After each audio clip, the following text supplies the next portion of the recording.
This bulletin is sponsored by Brajeshwari institute of hotel management Khurkadi. नमस्कार, रोजाना हिमाचल के खास बुलेटिन में आप सभी का बहुत बहुत स्वागत है। मैं हूं आपके साथ भावना रनौट। चलिए जानते हैं खबरें विस्तार से। अंतर्राष्ट्रीय महिला दिवस के मौके पर भाजपा महिला मोर्चा द्वारा शिमला में राज्य स्तरीय कार्यक्रम आयोजित किया गया। इस मौके पर पूर्व मुख्यमंत्री और नेता प्रतिपक्ष जयराम ठाकुर शामिल हुए। इस दौरान नेता प्रतिपक्ष जयराम ठाकुर ने देश और प्रदेश वासियों को बधाई दी, साथ ही बजट सत्र को लेकर प्रदेश सरकार पर निशाना साधा। जयराम ठाकुर ने कहा कि प्रदेश सरकार विपक्ष के सवालों का जवाब देने की स्थिति में नहीं है, इसलिए सत्र छोटा कर दिया गया। वहीं जयराम ठाकुर ने हिमकेयर योजना को लेकर प्रदेश सरकार पर बड़ा आरोप लगाया। जयराम ठाकुर ने कहा कि प्रदेश सरकार को अब जनता के जीवित रहने या न रहने से कोई सरकार नहीं रह गया है। सरकार के वर्ग अपनी कुर्सी को जीवित रखने में जुटी हुई है। एम्स बिलासपुर किडनी ट्रांसप्लांट के बाद अब बोन मैरो ट्रांसप्लांट और स्टेम सेल थेरेपी। एम्स में समीक्षा बैठक में केंद्रीय स्वास्थ्य मंत्री ने संस्थान की उपलब्धियों, वर्तमान परियोजनाओं और भविष्य की योजनाओं पर अधिकारियों के साथ विस्तार से चर्चा की। हिमाचल में 5 दिन बारिश बर्फबारी के आसार, 5 जिलों के लिए येलो अलर्ट।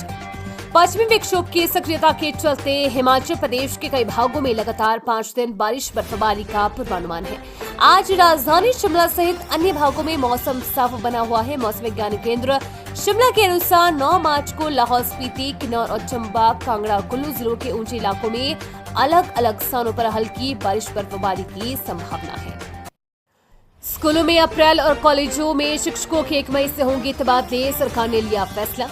स्कूल और कॉलेजों में नया शैक्षणिक सत्र शुरू होते ही सरकार तबादलों पर लगी रोक हटाने जा रही है। उच्च और प्रारंभिक निदेशकों के पास तबादले करवाने के लिए इन्हें आवेदन करना होगा। पति की मौत के बाद हार नहीं मानी, खड़ा कर दिया महिलाओं का समूह, बेजुबानों के लिए खोले घर के द्वार। रजनी की शादी 2001 में ज्वाली की नाडा पंचायत के वीर सिंह से हुई। 2020 में किडनी फेल होने की वजह से रजनी के पति का देहांत हो गया।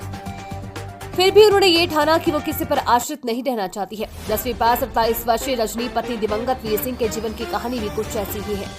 रजनी की शादी 2001 में ज्वाली की नाडा पंचायत के वीर सिंह से हुई। 2020 में किडनी फेल होने की वजह से रजनी के पति का देहांत हो गया। 2 साल मानसिक तनाव के बीच ननद और अन्य हितैषी महिलाओं ने कुछ कार्य करने के लिए प्रेरित किया। इसके बाद घर से लगभग 50 किलोमीटर दूर इंदौरा के मल्हाड़ी में समूह के साथ अचार, मुरब्बे और चटनी बनाने का कार्य शुरू किया। मई 2024 में जब गृहिणी स्वयं स्वरोजगार संघ दयनीय स्थिति से गुजर रहा था, तब रजनी ने उसके सचिव बनकर अन्य महिलाओं को अपने साथ जोड़कर एक समूह बनाया और संस्था को फिर से खड़ा करने में विशेष भूमिका निभाई।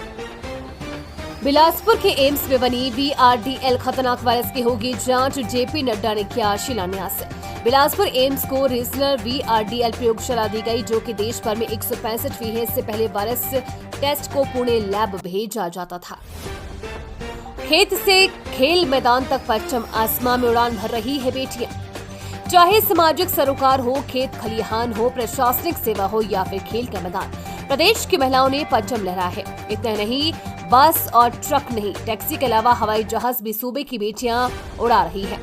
पहाड़ों की विपरीत परिस्थितियों से जूझती हिमाचल की महिलाएं देश दुनिया में आज मिसाल पेश कर रही है। हिमाचल की बेटियों ने कड़े संघर्ष, लगन और मेहनत से रूढ़ियों, बंदिशों और तोड़कर हर क्षेत्र में अपनी प्रतिभा का लोहा मनवाया है।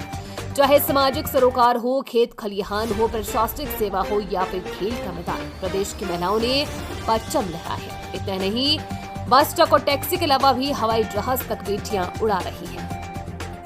सीएम सुक्खू ने शाहपुर में बेहतरीन कार्य करने वाली महिलाओं को नवाजा, 40 करोड़ के शिलान्यास किए। राज्य स्तरीय लाभार्थी सम्मान समारोह शाहपुर के चंबी मैदान में आयोजित किया गया। राज्य स्तरीय कार्यक्रम में मुख्यमंत्री सुखविंदर सिंह सुक्खू बतौर मुख्य अतिथि शिरकत की।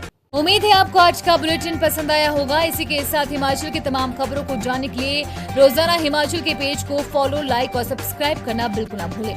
धन्यवाद।